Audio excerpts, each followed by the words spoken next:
that public speaking is the world's #1 fear. The thing we fear more than death. That makes me think then, and I look around all the people in this room. It tells me that we're all very brave. And while this is my first Toastmasters presentation I need to get to today, I'm very nervous. And I have been dreading this moment all week, but then I thought to myself, I need to be brave. So with that, I'd like to say good morning and welcome. Thank you, Mrs. Toastmaster, fellow guests and peers. My name is Darin Wolfaardt and I stutter. As a child, I've always been soft-hearted and very sensitive. And while I think shy is not the correct label, I was always quite introvert. I was more of an observer and I recharged my energy by being alone. I've always done well at sports. I've been considered quite bright and also very well driven, although quite self-critical myself. So at the age of 6 years old, my parents sent me to speech therapy for my stutter. So this is now the first time that I knew I had a stutter. So while my parents' intentions were good, it made me aware of this problem that needed to be fixed.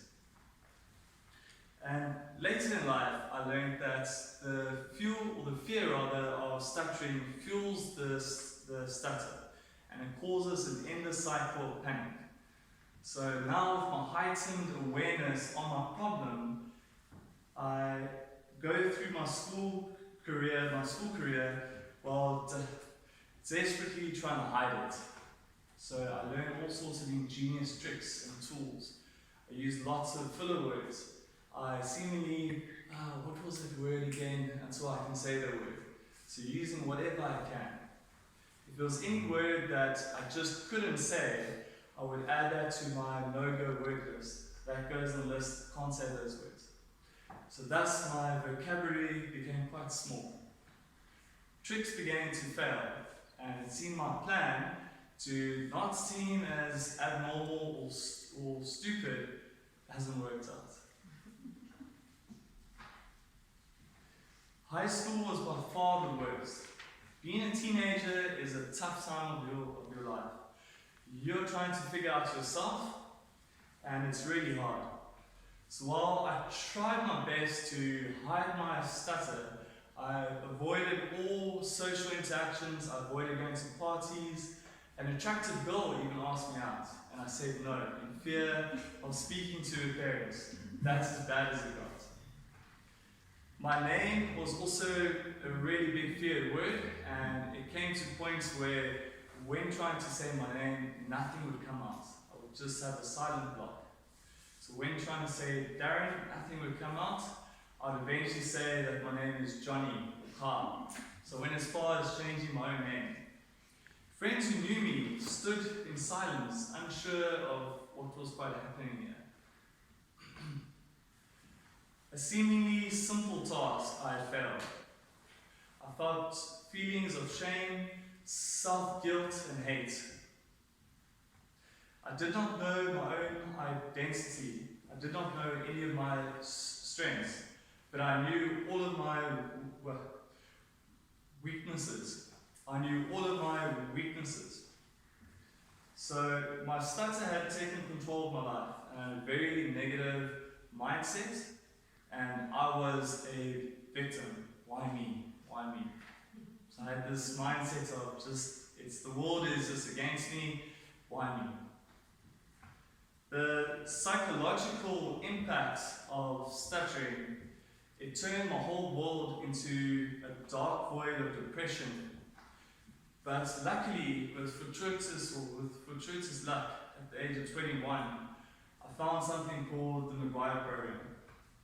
This was my lifeline. This wasn't a cure, but it offered tools to control your stutter. By use of physical techniques focused on coastal breathing and speaking from the diaphragm, using the correct airflow required for vocalizing and articulating words and sounds.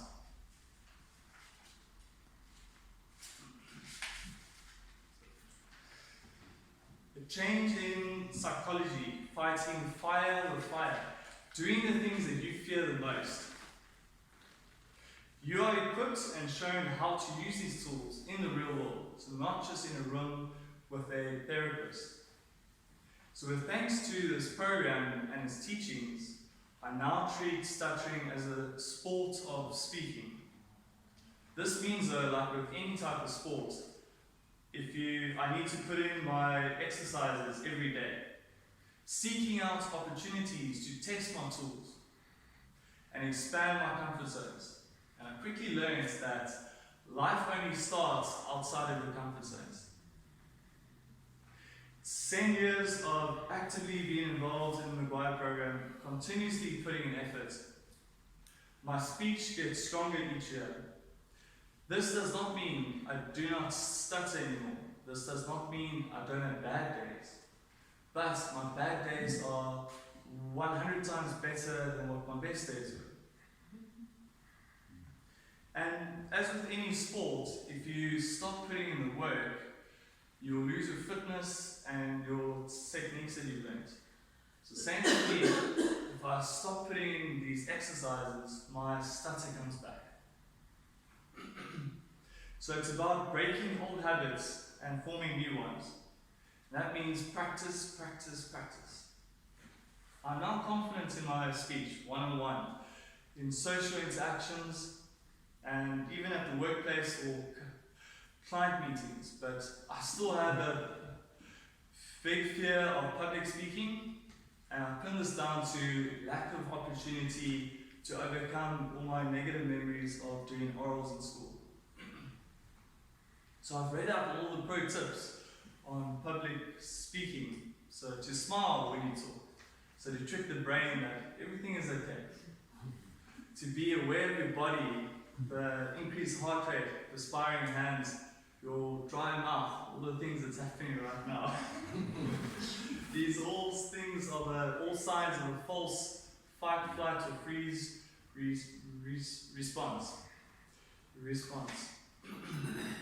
Consciously being okay with that and taking a long, deep breath.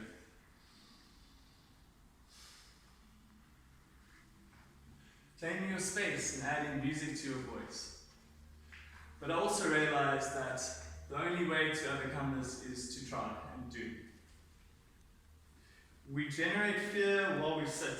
We overcome by action. With thanks to ToastMasters providing a supportive platform, I have an opportunity now to stand up, face the challenge, and with the goal of gaining control of my fear, turning this fear into adrenaline and enjoying the ride.